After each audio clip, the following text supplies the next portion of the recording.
Começa agora, programa Conviver. Apresentação, Afonso Moreira Júnior. Olá, você que nos acompanha pela Rede Boa Nova de Rádio, pela TV Mundo Maior, emissoras da Fundação Espírita André Luiz e também pelo nosso portal mundomaior.com.br. Seja bem-vindo ao programa Conviver, inteiramente dedicado ao diálogo interreligioso.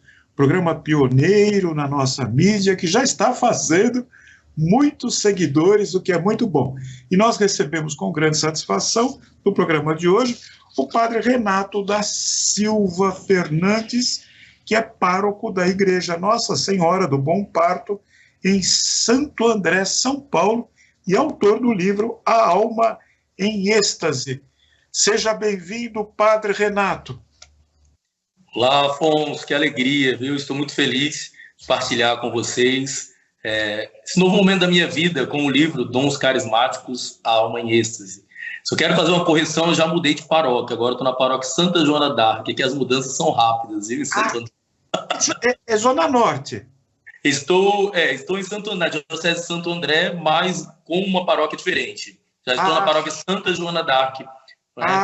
Porque na edição do seu currículo ainda não estava... Ainda não tinha mudado. Não tinha mudado. Mas está corrigido aí. Joana d'Arc, a padroeira da França. É isso, padre? Exatamente, padroeira da França. Essa mulher que nos ensina aí a lutar, né? A lidar com as lutas do dia a dia.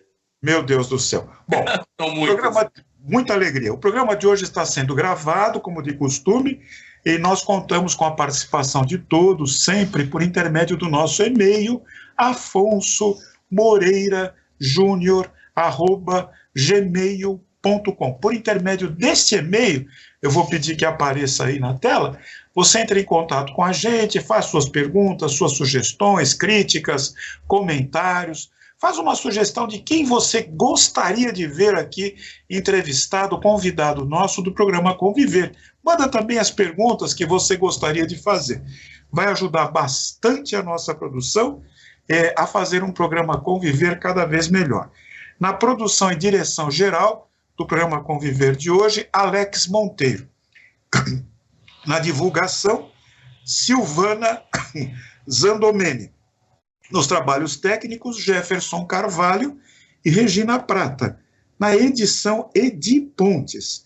Na apresentação, esse que vos fala, Afonso Moreira Júnior, supervisão de Guiomar Santana. Eu gostaria, nesse instante, de praxe, fazer a apresentação do padre Renato da Silva Fernandes, que está agora na paróquia, conforme atualizado, na paróquia de Joana d'Arc. Renato da Silva Fernandes, nosso irmão que é da Igreja Católica Apostólica Romana, nasceu no dia 19 de janeiro de 1983, em Santo André, durante uma visita de sua mãe, que residia na cidade do Rio de Janeiro, uma visita que sua mãe fazia à sua avó materna. E aqui, acelerando, em 1997, começou a participar na paróquia Nossa Senhora das Graças, região de Santo André, da Leste, onde prosseguiu com suas atividades na música e catequese. Entre 2002 e 2003, participou do acompanhamento vocacional na Diocese de Santo André. Em 2004, participou na Canção Nova, na mídia católica, Canção Nova, e também na Diocese de São Miguel Paulista. Iniciou o curso de filosofia antes de ingressar no seminário. Em 9 de fevereiro de 2005, ingressou no Propedêutico. 2006, dando continuidade ao curso de filosofia, foi para a Casa de Formação de Filosofia. Cursou a Faculdade de Teologia de 2008 a 2011. Sua ordenação sacerdotal aconteceu no dia 8 de dezembro de 2012. No início de 2013, foi nomeado vigário paroquial na paróquia São Jorge, em Santo André, onde permaneceu por um ano. No dia 16 de fevereiro de 2014, tomou posse como administrador paroquial na paróquia Santa Edviges, em São Bernardo do Campo. Até recentemente, a partir de 25 de agosto de 2016, o padre Renato Fernandes estava na condição de pároco na paróquia Nossa Senhora do Bom Parto, região de Utinga, em Santo André, e agora, conforme foi atualizado, na paróquia de Joana d'Arc. Padre Renato da Silva Fernandes, o senhor é autor de um livro empolgante, A Alma em Êxtase, A Alma em Êxtase, que remete à Igreja Carismática. Padre Renato, o que é a Igreja Carismática e qual a diferença da chamada Igreja Carismática, se é que podemos assim denominar, da Igreja tradicional que todos nós conhecemos? Bom, para nós católicos não existe uma igreja carismática, não é? Existe a Igreja Católica Apostólica Romana ou a Igreja Católica Oriental. Agora, existe um movimento, né, que com o Concílio Vaticano II, ele nasceu com o Concílio Vaticano II, como tantos outros movimentos. Então, o movimento Renovação Carismática Católica, que é um movimento carismático, um movimento pentecostal, nasceu com esse concílio. E ele traz assim à tona, não é, a releitura de Pentecostes e, sobretudo, as atividades dos carismas do Espírito, né? Nós conhecemos isso muito mais voltado para o protestantismo, mas na Igreja Católica já há mais de 60 anos existe esse movimento que nós chamamos de Renovação Carismática Católica. Então, a Igreja Católica é a mesma, então nela tem vários movimentos, né? A renovação carismática é um dos movimentos dentro da Igreja, por assim dizer. Entendi. E no seu livro, conforme anunciado na capa, e nós que tivemos a oportunidade de ler prazerosamente, o senhor se refere a dons carismáticos. O que são esses dons carismáticos? E nós temos aqui um leitor que nos acompanha, leitor até do seu livro também, que pergunta se existe alguma ligação de dons carismáticos com dons paranormais. Muito boa pergunta.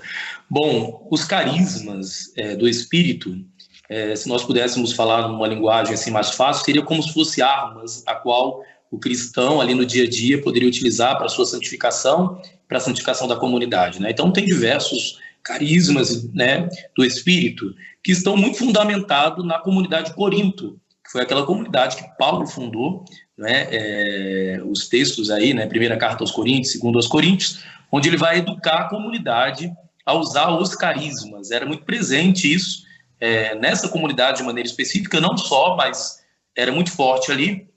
Então, os carismas são essas armas.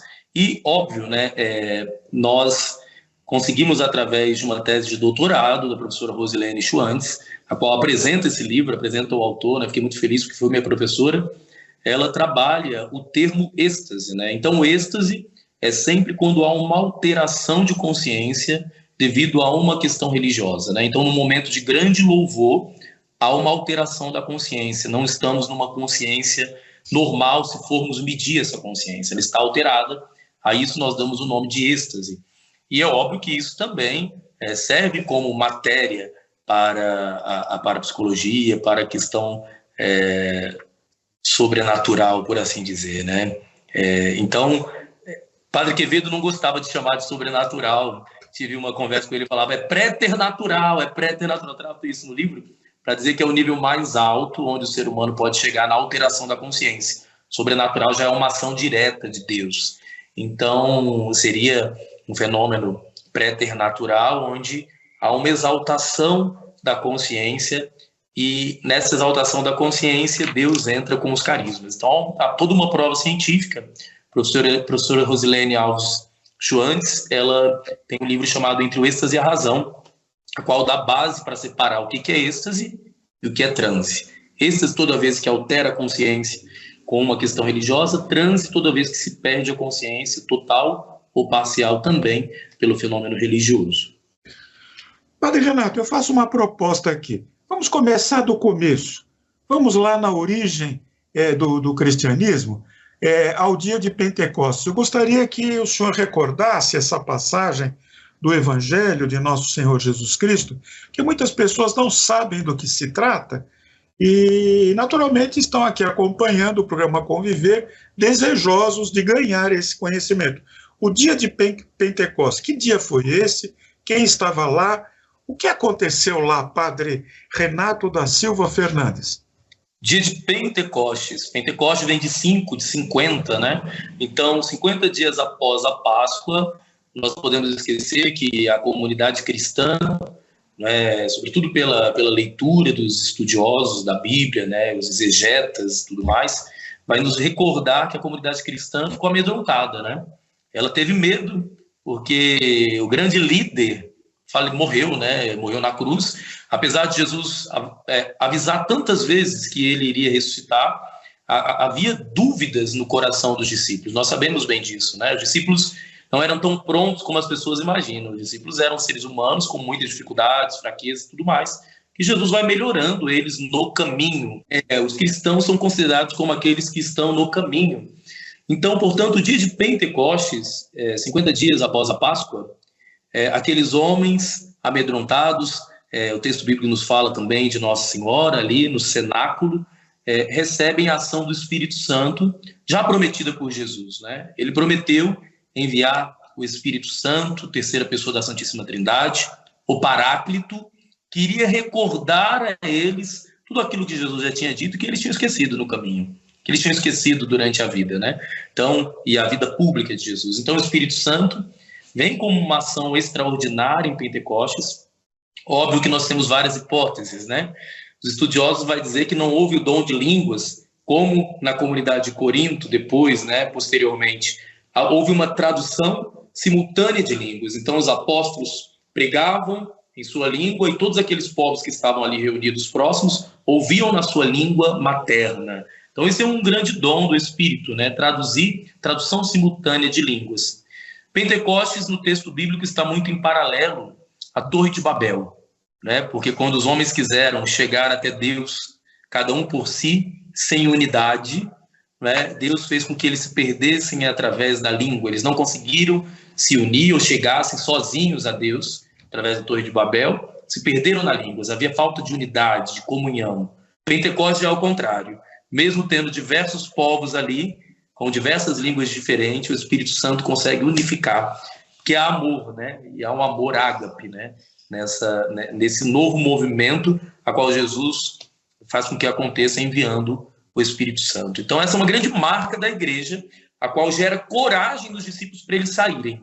Homens amedrontados, fechados, em Pentecostes saem para evangelizar o mundo. Muito bem, Padre Renato. Eu tenho o seu livro aqui e gostaria que o senhor comentasse aqui conosco. O senhor diz aqui, os dons, esses dons carismáticos são considerados pelos carismáticos como poderes, como o senhor acabou de colocar, que os fiéis recebem de Deus, por intermédio do Espírito Santo, para serem usados como serviço à comunidade dos fiéis. Alguns comentários, alguns relatos que nós recebemos de nossos irmãos católicos, conhecidos, familiares, tiveram a oportunidade de presenciar, durante o ofício da missa, manifestações identificadas pelos fiéis como carismáticas. O senhor poderia comentar isso para nós, Padre Renato? A Santa Missa, óbvio, né, ela tem um rito, que é um rito de mais de 2000 anos, lógico, aí sempre avaliado pelo Santo Padre, o Colégio dos Bispos, né? Então nós não podemos mudar a missa, por assim dizer. Nós podemos sempre colocar uma intenção. Então, em algumas missas onde nós oramos por cura e libertação, as pessoas confundem isso, né? Falam, vou para uma missa por cura e libertação. Não, nós cremos que toda missa cura e liberta. Então nós podemos fazer uma oração especial por cura e libertação em algumas missas, e é isso que acontece, né? Então, missa orando por cura e libertação. Nessas missas podem acontecer fenômenos carismáticos, a qual as pessoas vão experimentar essa ação do êxtase, né? Essa ação que toca até a emoção das pessoas, né? Então, há uma alteração de consciência, a qual os carismas vêm à tona, e Deus se utiliza disso, né? Para uma palavra de profecia, uma palavra de sabedoria, de ciência, para uma obra de cura, né? Uma obra de milagre. Então, isso pode acontecer, sim. Esse fenômeno pode acontecer em qualquer missa. Mas quando se ora por cura e libertação, vamos dizer assim, se abre mais o campo, né? As pessoas do movimento Renovação Carismática Católica acabam estando mais presentes nessas missas, e por isso se coloca em prática, por assim dizer, esses carismas, essas armas, esses poderes, entre aspas, a qual Deus dá aos fiéis. Eu não sei se eu coloco com correção e fico aqui esperando o seu corretivo. Existe por parte da Igreja Ortodoxa ou Igreja Tradicional ou Igreja Milenar alguma restrição em relação a essas chamadas manifestações carismáticas, Padre Renato? Vamos dizer assim que existem correções, né? E existe algumas chamadas pastorais, né? Porque qual é o grande, se nós pudéssemos falar, qual é a grande questão ou o grande problema dos fenômenos pentecostais ou dos fenômenos carismáticos, né? Pode haver grupos que extrapolem, né, que exagerem, e nós temos um problema maior. Nós não estamos falando de uma questão matemática, 1 mais 1 é igual a 2, mas nós estamos falando de uma questão subjetiva. Então, cada sujeito também, por alterar a sua consciência, tem uma maneira de agir naquele ambiente religioso, ou naquela missa, ou naquele grupo de oração, com esses fenômenos. Há um risco de se trazer muitos problemas até psicológicos, psiquiátricos à tona, porque nós estamos falando de uma alteração de consciência. Então, há sim, da igreja, algumas correções, nós podemos dizer até direção pastoral, para que se cuide, né? Mas não há uma proibição. Então, o bispo, como o ordinário local, ou seja, como responsável local, não é? Ele tem o poder e a autoridade de dar direções para a sua diocese em relação aos fenômenos da renovação carismática, aos fenômenos pentecostais, sempre no sentido de cuidar, de zelar e de não perder a tradição, né? Nós não estamos falando aqui de tradicionalismo, mas estamos falando da tradição que vem desde os apóstolos, né? Então, no meu livro, eu tenho algumas críticas positivas também, algumas situações do movimento. Então, é um livro que também traz esse lado, porque todo movimento da igreja, ele pode extrapolar em algum momento. E eu vou mais longe agora, me sentindo à vontade com o senhor aí, nos trazendo essa aula de catolicismo. Será que esse movimento, como o senhor colocou, dito carismático, não é a renovação da Igreja Católica Apostólica Romana neste século XXI? Será que não é esse hausto de modernidade, de atualidade, de espiritualidade, que vai fazer muito bem à Igreja e aos seus fiéis, Padre Renato? Eu não tenho dúvida, viu, Afonso? Porque desde o início do movimento Renovação Carismática Católica, ele trouxe, de fato, um novo oxigênio para a igreja, né? Nós temos tantas comunidades de vida que ajudam na evangelização hoje, por exemplo, a comunidade Canção Nova, a qual eu fui vocacionado lá no ano de 2004, né? Então, a TV Canção Nova vai chegar o evangelho, vai chegar o Senhor, né? O poder de Jesus, a graça de Deus em vários lares, em várias casas, tem muitos lugares, em muitos países. Então, eles são filhos, né? Por exemplo, a Canção Nova, não existe só isso, Comunidade Toca de Assis, tantos outros, são filhos desse movimento, né? As novas comunidades chamadas assim, né? Então, são filhos desse movimento carismático que traz aí uma renovação. Por isso que o nome é Renovação Carismática Católica, traz uma renovação para a igreja. É óbvio que a igreja não obriga ninguém a viver esse movimento. Muitas vezes tem pessoas que têm uma outra maneira de se conectar com Deus, né? Então, há um leque na igreja, né? Existem aqueles que conseguem se conectar, às vezes, mais por uma atividade, por um retiro inaciano de Santo Inácio de Loyola, que é mais em silêncio, né?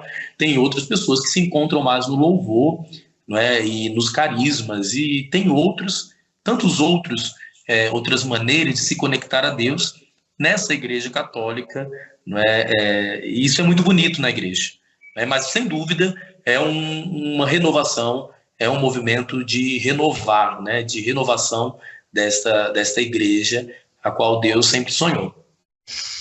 E isso é muito bom, isso faz muito bem para todos nós.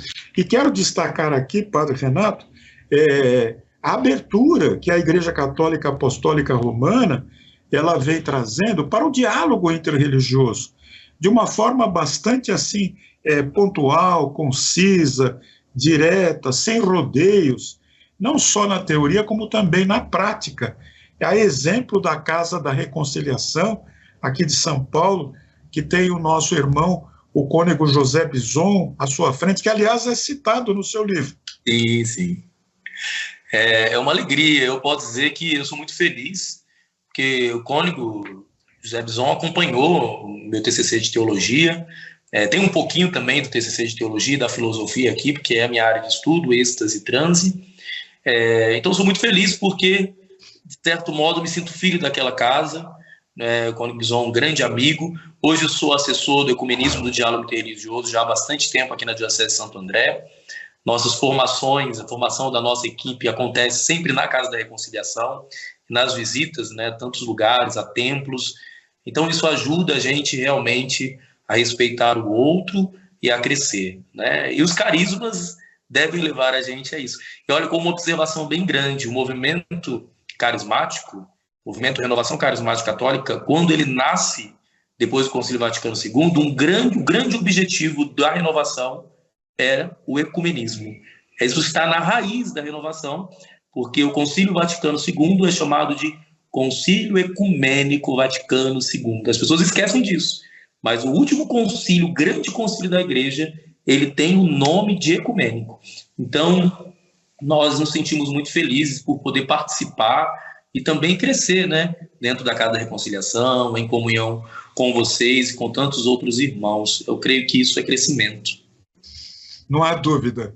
É a realização de um sonho de muitos séculos. O senhor falou em raízes, eu me permito aqui, o senhor que é um pesquisador, um conhecedor em profundidade dessas questões religiosas e arquirreligiosas, nas primeiras comunidades, nas primeiras casas do caminho, pelo qual nós temos informações, essas manifestações dos dons carismáticos eram muito frequentes e muito naturais. Eu queria ouvir o senhor a respeito disso. Sim, então é muito bom que você fala, porque a igreja, na sua origem, ela traz exatamente esses fenômenos, né? Eu sempre gosto de colocar como emblema a comunidade de Corinto, porque, vamos dizer assim, lá a gente encontra o texto raiz, né? Paulo colocando ordem na comunidade, tem várias pessoas profetizando em línguas, quando 2 ou mais estiver falando em línguas, que todos fiquem calados, um só fale, o outro faça a interpretação e tudo mais. Isso era muito comum, mas nós não podemos esquecer que depois, quando a igreja caminha um pouco, sobretudo na Idade Média, nós temos uma dificuldade na área da teologia, que nós chamamos, de uma das áreas da teologia, chamada pneumatologia. Havia muitas heresias ligadas ao Espírito Santo.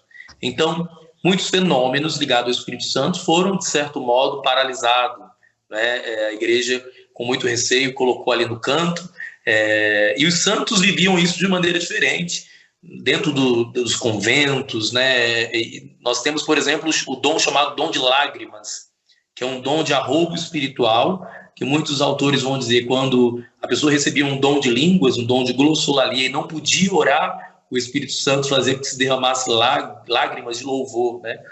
Então, para dizer que na pneumatologia houve um tempo de bloqueio devido às heresias.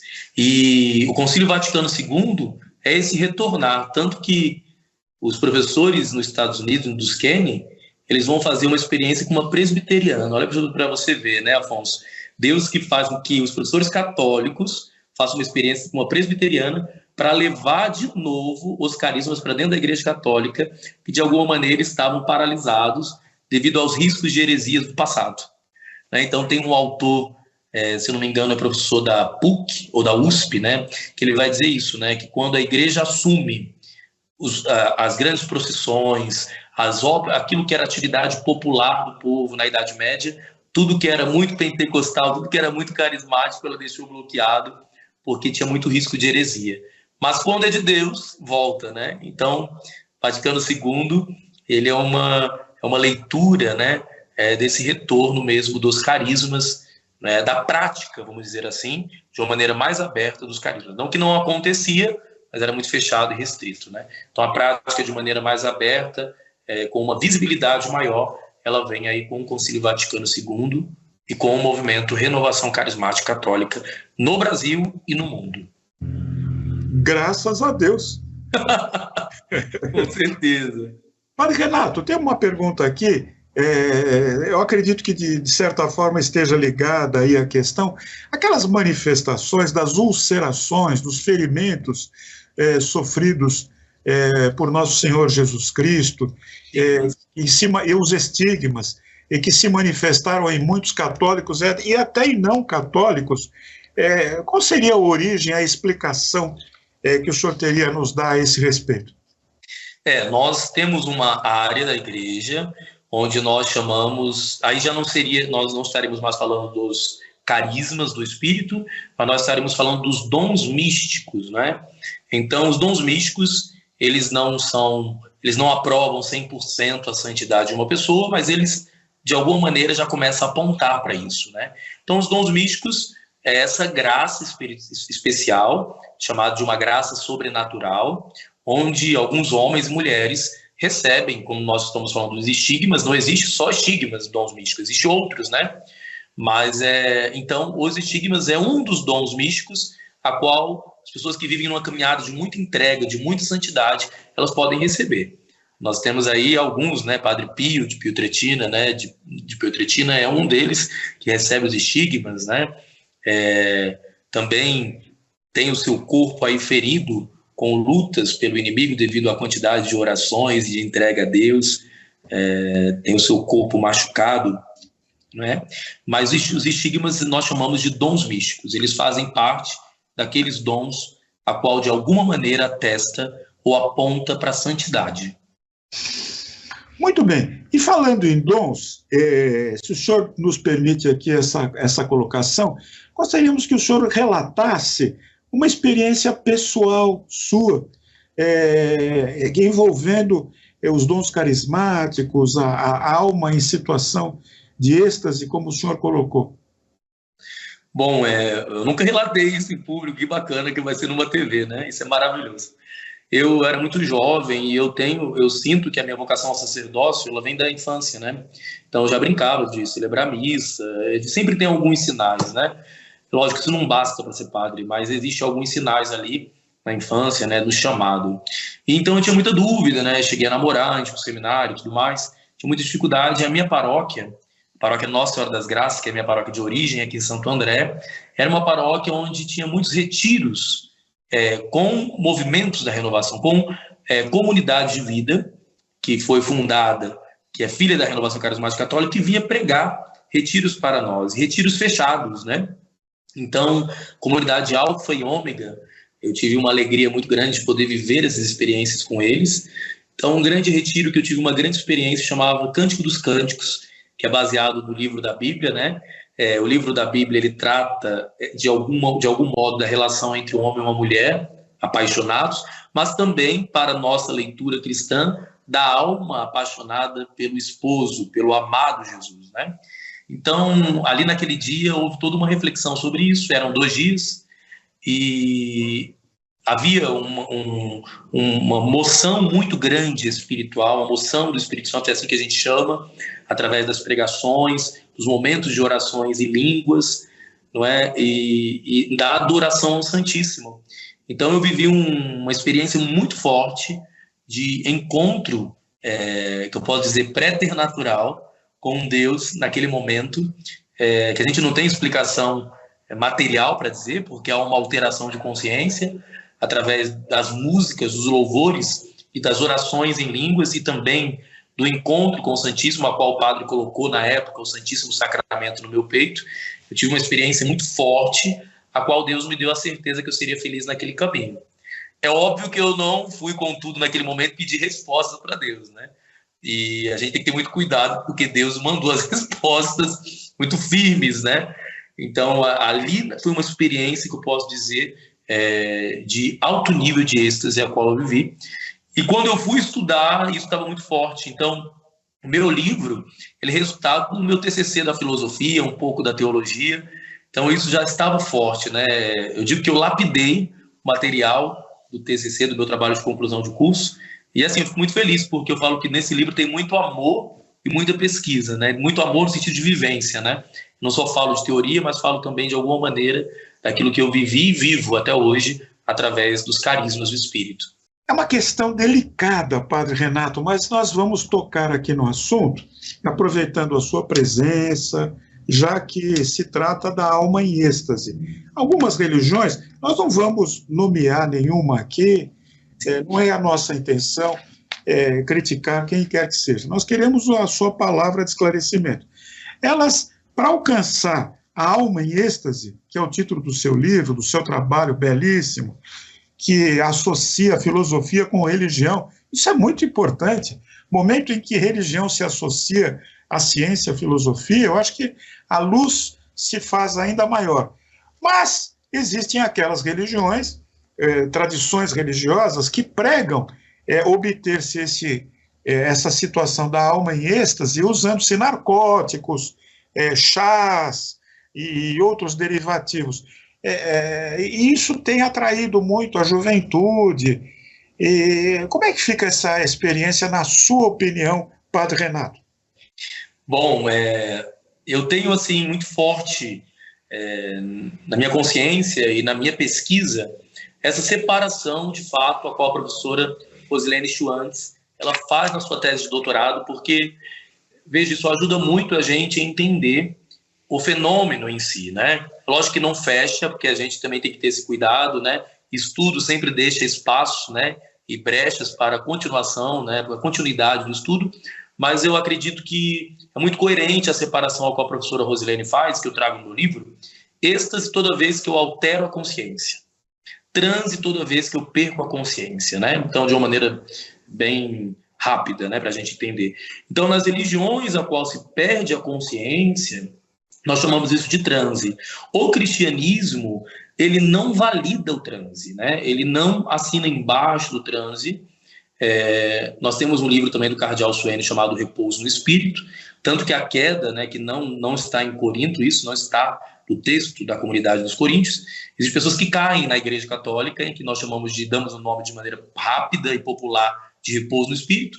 O cardeal Suenes, que é o cardeal que acompanhou a renovação no início do Concílio Vaticano II, ele diz em seu livro que a pessoa não pode perder a consciência ali, né? Que nem deveria chamar de repouso no espírito, que aquela queda ali, a síntese, né, pode ser do Espírito Santo ou não, né? A consequência pode ser do Espírito Santo ou não. Então ele pede para se chamar de queda ou de qualquer outra coisa, para dizer que quando se perde a consciência, ou através de algum chá, de alguma coisa nesse sentido, para nós não estamos mais na fé cristã, né?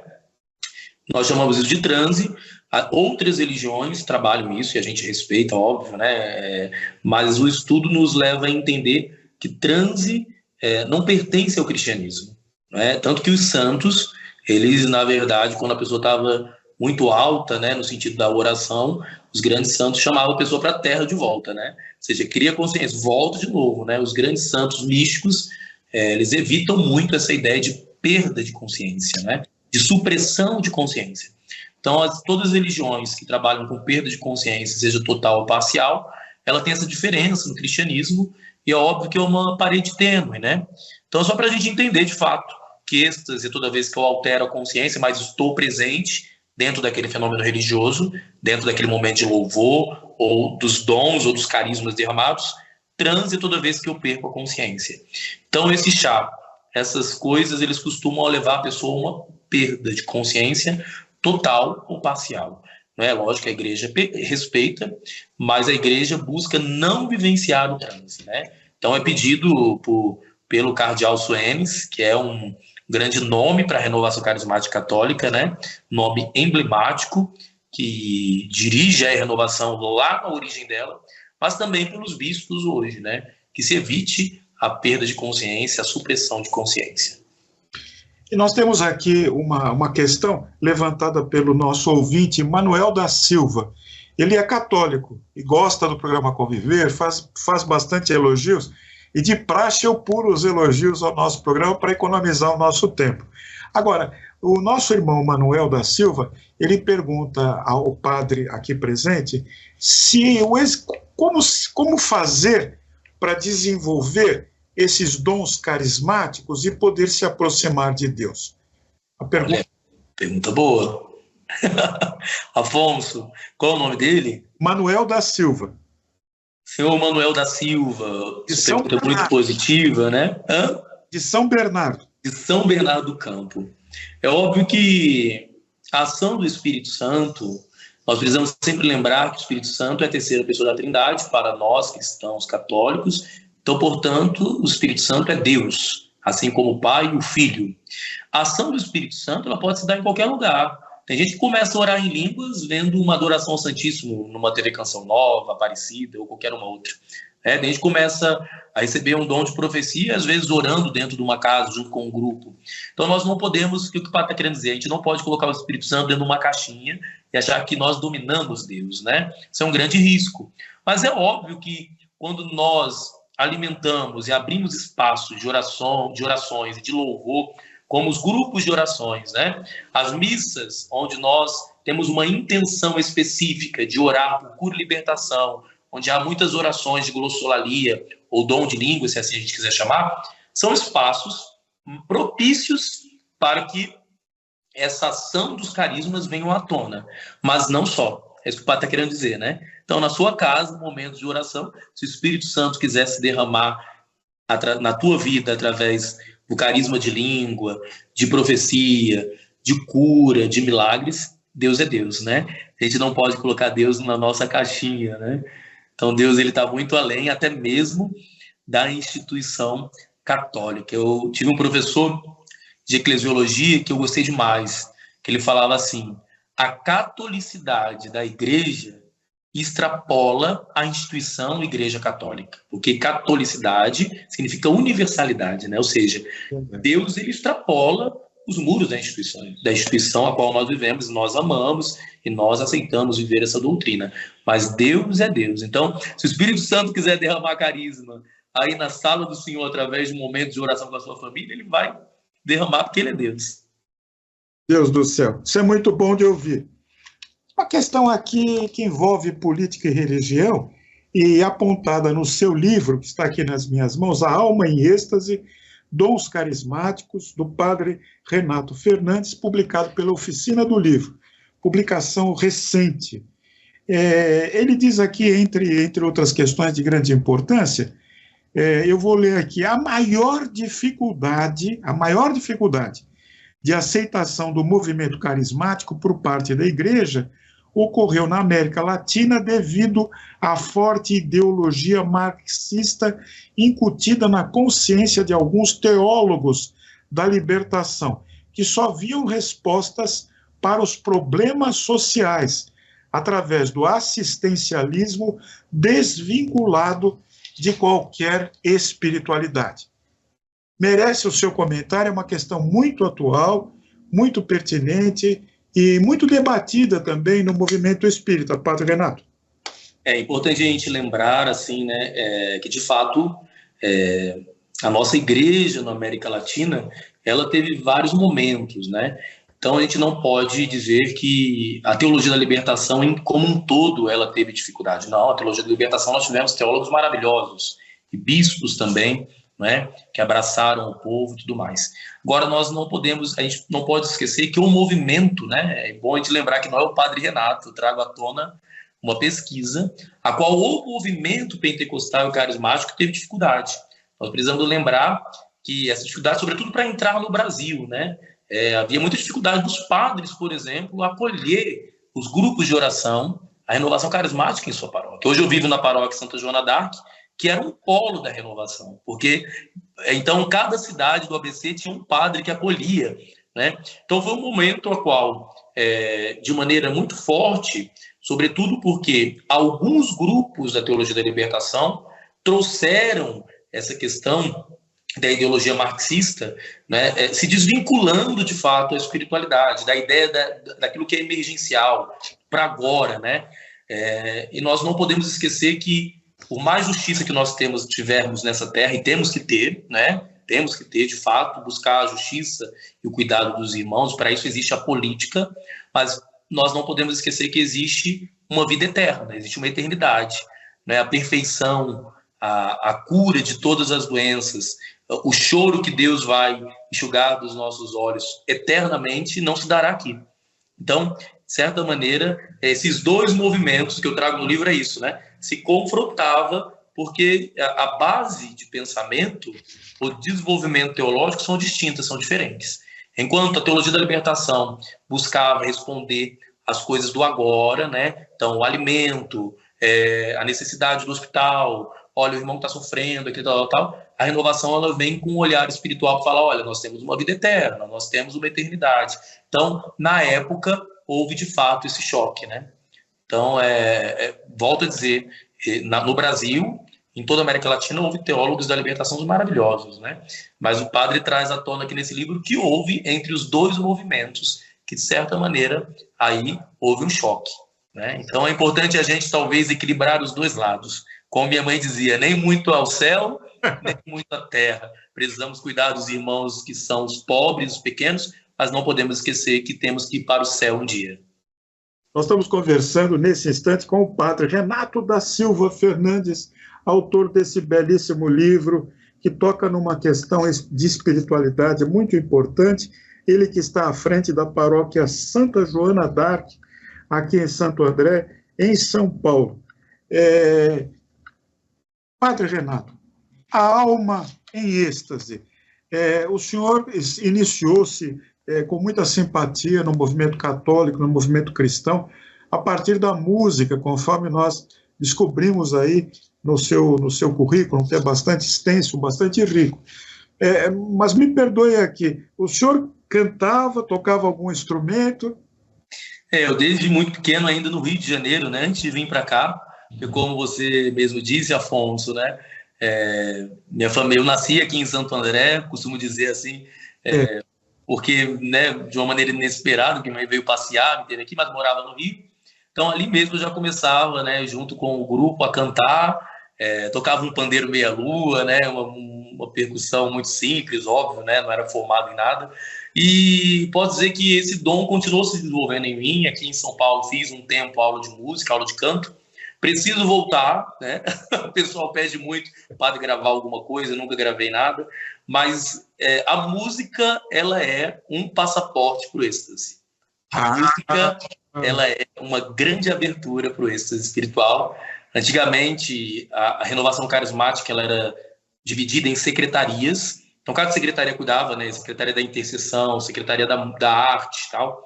E um dos estudos que eu preciso encontrar, não sei mais onde está, qual é o fundamento desse estudo, dizia sobre o tom das músicas, né? Então, que vai muito na área da musicoterapia, né? Então, quando a música estava em Mi e o ministério jogava para Mi maior, ela tinha muito mais facilidade de entrar na emoção, na cura. Eu pensei que o senhor ia dar uma pala, como você diz aí, uma amostra grátis do seu canto aí. Ah, meu Deus do céu, acho que é melhor não. Atendendo aí a milhares de pedidos aí no encerrar do Conviver. É verdade isso, gente? É verdade, muito feliz hoje. Será que vai sair bom aí com esse som? Eu só posso sair do senhor, só vem coisa boa. Então tá bom, estou muito bem assim de garganta, capela, mas vamos lá. A capela mesmo. Uma capelinha, né? Eu vou cantar o refrãozinho de uma música do Padre Fábio, que eu acho muito linda, né? Que diz assim: que eu espero por você, que eu não me canso de esperar, a porta aberta vou deixar, se quiser pode voltar, que eu espero por você, que eu não me canso de esperar, meu coração se alegrará quando você se aproximar. para dizer que Deus está sempre à nossa espera. Padre Renato da Silva Fernandes, autor do livro A Alma em Êxtase, que nós recomendamos aqui no Diálogo Interreligioso. O nosso carinhoso Deus lhe pague pela sua participação simpática, esclarecedora, interreligiosa no Conviver de hoje. Afonso, muito obrigado pelo carinho, pelo convite. Né? Deus abençoe a vida de todos vocês, essa equipe bonita, viu? E vamos continuar dialogando, porque esse é o caminho sonhado pelo nosso Deus. Deus abençoe muito. O programa Conviver vai ficando por aqui. Eu sou paz, eu sou luz, eu sou saúde. Até a próxima semana, se Deus assim o permitir.